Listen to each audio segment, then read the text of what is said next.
Hello, Gene Schwimmer here. Welcome to today's vlog, which is going to be a little bit different than the vlogs I've done up to this point.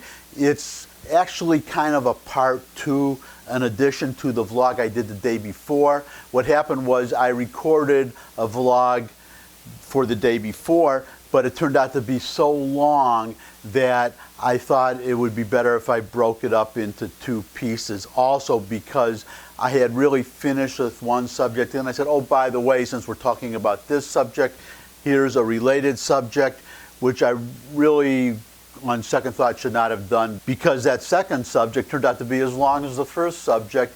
I was worried about boring all of you, my audience, and well, okay, that's not completely honest. Well, it's honest. Those two things I just said are true, but also I was editing all night. It was 2 o'clock in the morning and I was so tired I just couldn't edit anymore. So I made a video out of what I did, and now you're going to see the second part of the video. It's going to start in a few seconds. It'll be me, but it'll be from a day earlier with a different shirt. So that's it. Here comes the second part of the earlier vlog, starting now. I have to broach a subject that is going to be unpleasant: the problem of supply and demand. Maybe we have too many farmers, because China, when not buying from us, they are right now buying from Brazil, and they can keep doing that. Brazil, well, they're not going to stop growing soybeans in Brazil, so we have a competitor in Brazil. So to sell our soybeans to China or wherever we sell it, we have to compete with Brazil, and maybe we're going to have to, in the future, compete with other countries. The problem, though, is that farmers are a powerful voting bloc, and not just here. It's much worse in France, where they'll take, for instance, well, we're talking, dairy farmers. They're farmers. They'll dump thousands, hundreds of thousands of gallons of milk in the street to protest a decrease in milk prices. I hope we don't get that far here, but that's what I'm talking about. Is you have voting blocs, and you have voting blocs in this country. For instance, we don't need ethanol in gasoline anymore. There's no scientific reason to have ethanol in gasoline.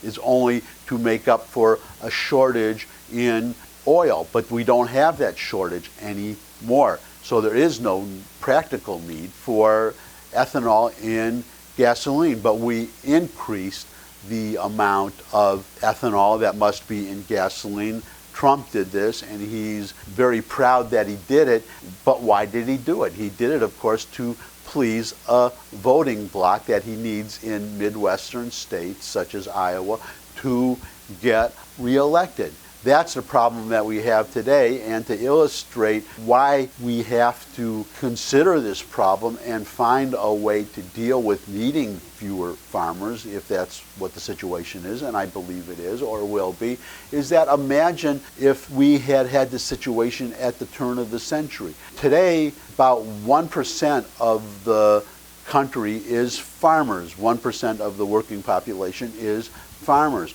But at the turn of the 20th century, I think it was 78%, 75%. I don't remember the exact figure. I'm not going to look it up. Someone else can. But the percentage of American workers who were either farmers or people who worked for farmers was much, much higher. And of course, in addition to a higher percentage of farmers and farm laborers, you also had a higher percentage of candlestick makers and horse-drawn carriage makers. All these products for which there at one time was a great demand, and today there is a much smaller demand. I assume that there are some people for amusement rides or whatever who still have to buy horse-drawn carriages, and of course we still have candles, but we don't need so many. We don't need them to light our homes anymore. So what happened to these workers who were no longer needed, and these businesses that no longer had the wide customer base that they had? Well, a lot of them went out of business. A lot of people lost their jobs. Hopefully they got new jobs, learned new skills. But we have to ask ourselves, what if those farmers, as the farmers of today have, those farmers of the early 20th century and the horse-drawn carriage makers and the candlestick makers, what if they had voting blocks upon whom politicians had to depend to get elected? What would happen? Well, if it's a Democratic Party, you would have subsidized candles, you would have subsidized horse-drawn carriages, you would have something to keep these people in business and employed, doing what they were always doing instead of having to learn new skills. I see great harm from that. It prevents progress and it drives up prices, by the way, for consumers. When you buy milk, milk is much more expensive than it has to be. It's just because the government, the USDA, keeps the price of milk artificially inflated in order to keep farmers employed making something that they don't have a market for. There also is, or at least was, I honestly don't remember if they still exist today, but giant caves, underground caves filled with butter. Butter that cannot be put on the market because it will drive down the price of butter and again hurt dairy farmers. And then you get to the price of sugar. You can look sugar up, the price of sugar, the commodity, the raw commodity, before it goes into cereal and, well, into too many products if you ask me. But you can look up in the commodity sections of your paper or on the internet the price of world sugar and the price of U.S. sugar. The obvious question is, sugar is sugar. Why is there a world sugar and a U.S. sugar having different prices? And it's because there's a sugar lobby that pressures the government to keep the price of sugar in the United States high. I personally like the occasional Coca-Cola, and I buy Mexican Coca-Cola, which you can get in areas of the country where you have a good Hispanic population. So I buy Mexican Coke because it's got real sugar, not this high fructose corn syrup, which is in so many American products precisely because the price of sugar is being kept artificially high, which raises a question to me: what is the point, sugar growers? You're keeping the price high, but all these manufacturers are just switching to high fructose corn syrup, to a cheaper product. Why don't you lower the price? They won't use the high fructose corn syrup, and you'll sell more sugar. You'll get less per ton of sugar, but you're going to sell more sugar. That's just common sense.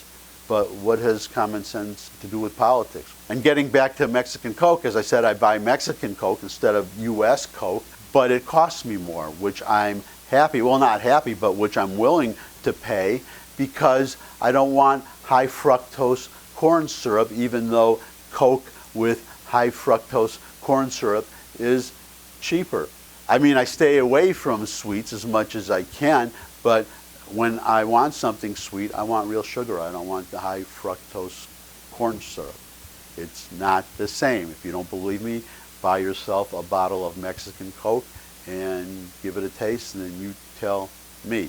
But getting back to the question of what you do about farmers who are no longer needed because we have an excess amount of farmers, not just because of competition, but because of more efficient production. That's why the percentage of farmers in the United States is so much smaller than it used to be, even though the population has grown many-fold.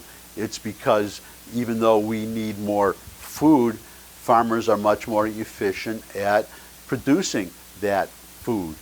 It's a situation that I don't know how you solve.